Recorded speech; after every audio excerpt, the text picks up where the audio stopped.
Albuquerque school kids on spring break are apparently not giving city workers a break. Reports of graffiti went way up this past week. The city received around 6,000 reports of tagging this month. KRQE News 13's Tammy Tremblay has a look at how the mess was cleaned up.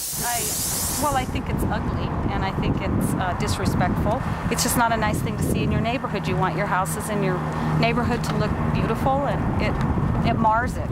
Graffiti. Albuquerque resident Mary Sue Hale says it's a problem. So do city workers responsible for cleaning it up. A wall, a telephone pole, electrical boxes, that kind of stuff.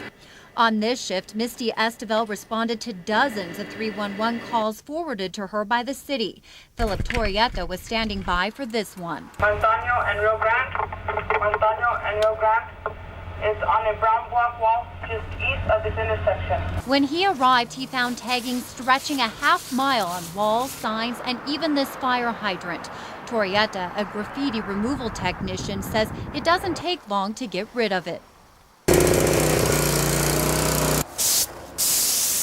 He says he takes every call seriously, but sometimes has a hard time covering up his anger. I got one at a church, and it had some pretty vulgar words about the good man upstairs, and that really ticked me off because why do they got to go and do that stuff? You know what I mean?